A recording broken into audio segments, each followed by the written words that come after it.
Unagera, Social Welfare Officer 2 sa DSWD 11. Sir Joel, good morning. Yes, Ma'am Yesel, good morning po. Labi na sa atong tigpaminaw sa DXDC 621 Davao. Yes po. Ako mo kauban karon na Sir Joel, Radyo Manrens Barbarona. Ug atong isgutan na Sir Jo ang bahin sa kining DSWD Family Food Packs and other disaster relief items. Sa kung panahon na Sir Jo ba makag sunod-sunod ang pag-ulan, na gani ubang mga parte nga gibaha no on street flooding. Pero paunsa man ni ang paagi aron ma-make sure nato diha sa tong ahensya ang pag-apod-apod og family food packs sa mga naapektuhan panahon nga dunay kalamidad, Sir Jo? Yes, Ma'am Yesel, good morning sa usab no. Si DSWD naay gina preparedness measure no na ginabuhat. Labi na sa karon last quarter, it's a rainy season, ma'am. So sa DSWD we have stockpiling, ma'am. Maintain gini siya na stockpiling na mo for family food packs. 50,000 per stockpiling, and of course we have non-food items such as family kit, hygiene kit, sleeping kit, and kitchen kit. So kani ma'am gina-prepare gyud in the SWD in times of disaster occurrence. Maka-response dayon si DSWD sa mga panginahanglan sa mga affected population. Okay, ayan. At least sir no, naandam na gyud pud to siya daan. Pero karon sir, naaba mo'y kana ganing latest nga kanang ihap sa mga gipang apod-apuran og mga hinabang labi na sa tong mga apektado ganis baha sir. Tung bag-o lang dinhi sa Davao del Norte ba to sir? Yes po ma'am, last 2 weeks ago ma'am, naapod tay affected sa Davao de Oro. So far ma'am, naka-release ta almost 10,000 for Davao del Norte alone. Then province of Davao de Oro almost 10,000 din. So far ma'am, ingani kaubay-ubay no ang affected sa atong southwest monsoon last 2 weeks ago. Southwest monsoon din ITZZ. So sa DSWD naghatag augmentation sa katong mga LGUs na affected sa ilahang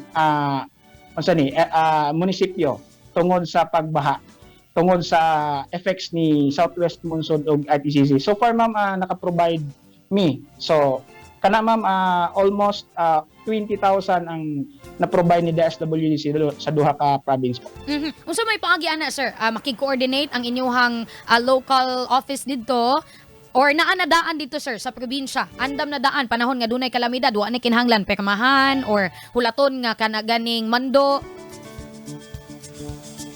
Ma'am, aside sa kuan ma'am, ang pamaagi sa atong pag-request ma'am no.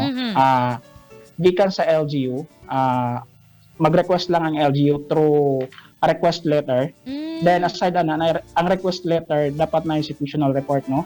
So kana pud ang basihan ni DSWD para maghatag augmentation. At the same time ma'am, katong ingon nimo ma'am nga kung naanabay katong stock. So Yes. so far ma'am si DSWD, we have preposition. So ang ginatawag nato nga preposition ma'am, mao ning mga goods, food and non-food items nga gipre po na daan sa mga identified LGU labi na kato mga flood prone area ma'am nga LGU.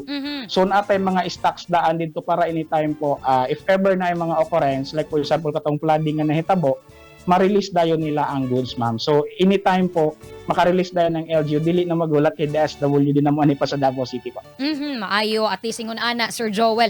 Sir, kahinomduman no nga dunay mga kining food packs dito sa kauluhan man ata to sir na mga opisina dito sa DSWD nga ang mga hinabang nga daot na sir ginaunsa nato sir nga pagsiguro nga dinis tua di gyud na madaot nya paghatag nato sila ha okay pag yun na makaon ug magamit pag yun na sa tong mga kaigsuon nga maapektuhan sa kalamidad.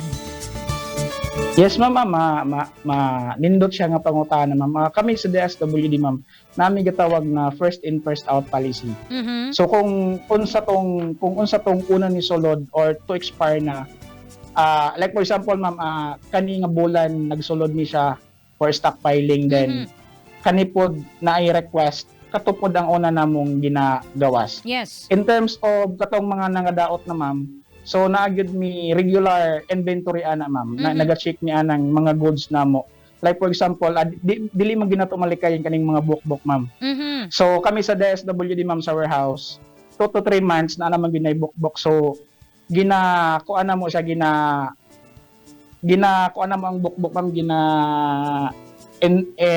unsa tawag ani invest what the term so mo nang nami safety measures ma'am na Yes. katong bukbuk ginakuha na mo para pag-release na mo sa goods dili siya pod kuan sa mga mga apektado, no? IDPs. Mm-mm. So gina-ensure gyud na mo ma'am na during mag-release mi sa goods, gina-ensure na mo nga safe gyud og maayo gyud ang quality sa among goods.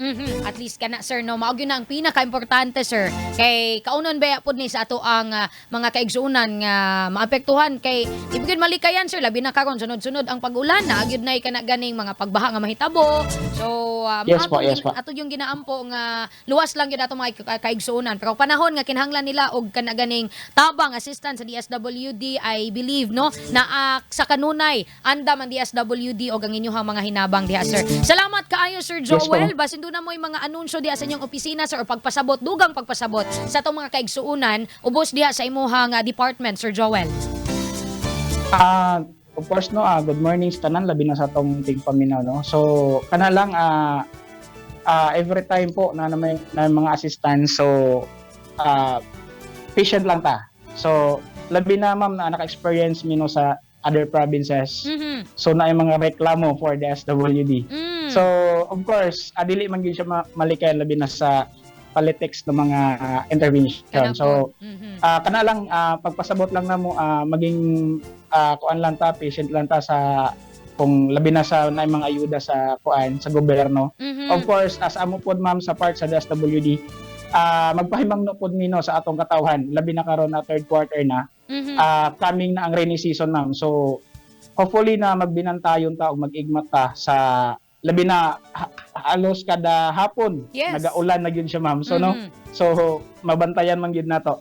So kana lang ma'am hopefully na kana lang magbinantayon tang tanan para sa atong safety. Sige po. Sir Joel, thank you so much imong panahon. Amping sa kanunay sir.